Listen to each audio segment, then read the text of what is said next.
When you're signing up for a pole workshop, I can almost hear your internal monologue that doesn't really serve you. I don't want to look stupid in front of this instructor. I don't want to look stupid doing this workshop. This style won't really suit me. I'm afraid I won't do well. How can I impress this instructor? This is what you're setting up yourself to struggle even before you walk into that room. Because it's my belief that workshops don't really expose a lack of your skills. They expose the way you think, process things, and how you respond under pressure.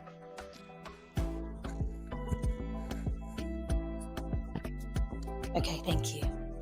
I'm Chloe. I've been pole dancing for over 8 years now, and I'm finally back from Singapore where I was teaching holiday workshops there. Teaching 77 workshops, and this excludes online classes, private, regular classes, means that I don't just see how dancers move, but also the way they react. I see when bodies get tired, students overthink their moves, and when things don't click straight away. And across studios and countries, cities, I do see the same pattern each and every single time. Most dancers think that they're not ready for the workshop because they're not strong enough, flexible, not as good at dancing, just that they need to be better. But in reality, most of y'all have the physical strength and ability.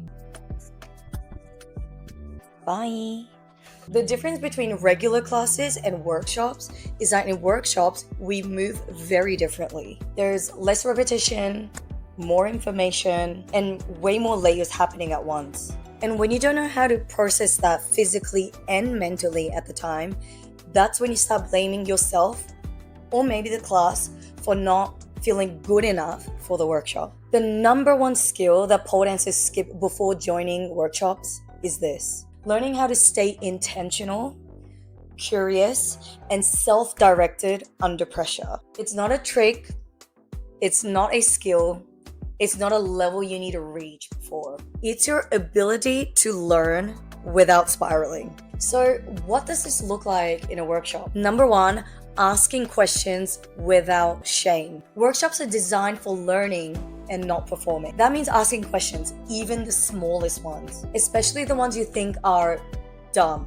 Here's the truth. If an instructor ever dismisses or belittles your question, that says nothing about your intelligence and everything about their insecurity. Good teachers welcome questions because questions mean engagement. Silence doesn't equal understanding.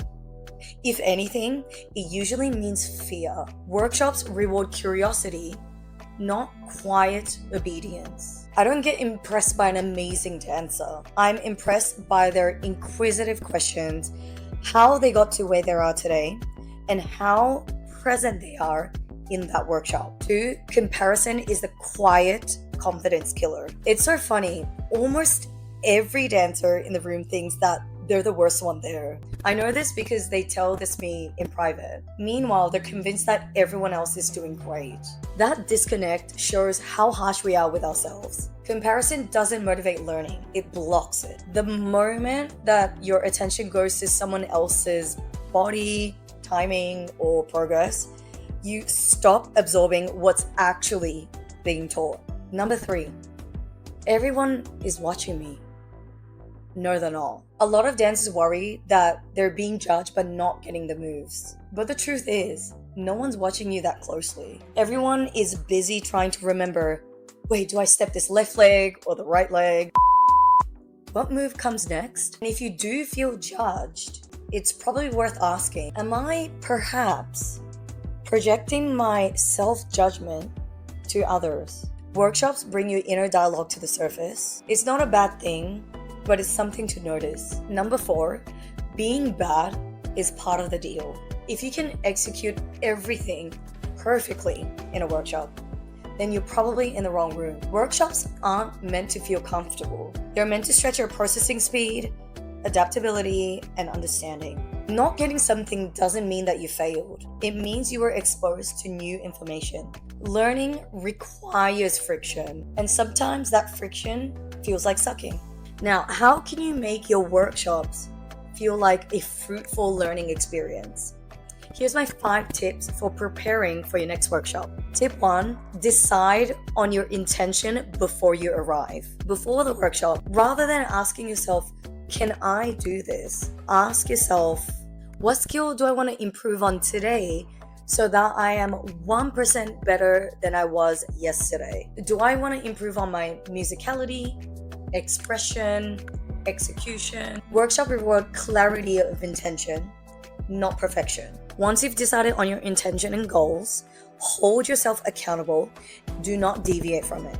This way, you can't punish yourself for not being able to achieve outside of your intentions you set, because there were never goals you set for yourself in the beginning. Tip 2, practice curiosity over performance. Go in expecting to ask questions, not to prove yourself, not to keep up. If you have a question about something, most likely the person next to you will be asking the same question. There's no such thing as a dumb question.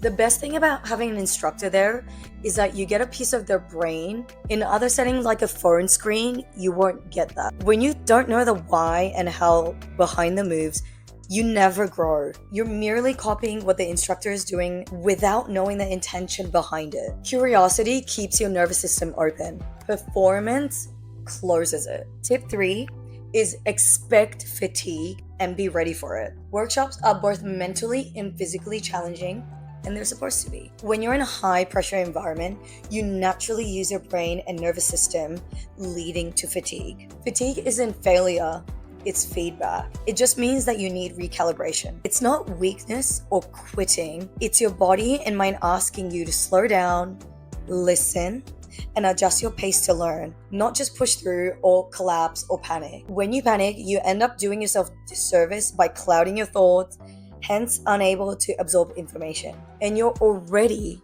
tired on top of that. When you find yourself physically getting fatigued, find ways you can participate to the workshop mentally. Sit down, watch the instructor execute moves with sharp eyes, visualize the moves, ask questions.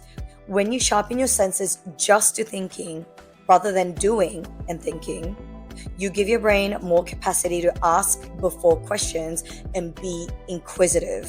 With mental fatigue, unlike physical fatigue, when you can rest to recover, rest doesn't always work. Identify the stressor.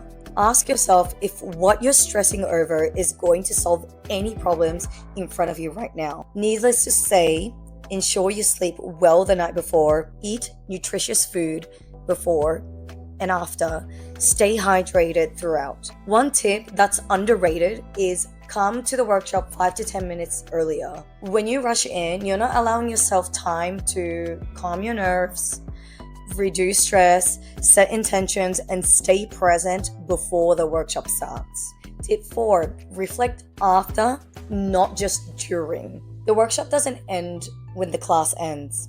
Ask yourself, what challenged me mentally today? Where did I shut down? Where did I stay curious? That reflection is where the real growth happens. Give yourself feedback on parts you did well and note down where you can improve on. Remember, you never learn from parts you did well. You only learn from challenges and mistakes that you've had to make. Tip number 5, practice. Practice what you've learned in the workshop. You can't learn from just doing the moves in the workshops. You need to let your body marinate and practice in a non-workshop environment. You can unlock new things from revisiting what you've learned alone in an environment that gives you time to question your moves and improve on them. This is also time to bring your own flavor to the moves that you've learned. Find ways to make those moves yours. Slow it down, speed it up, switch directions, add some textures,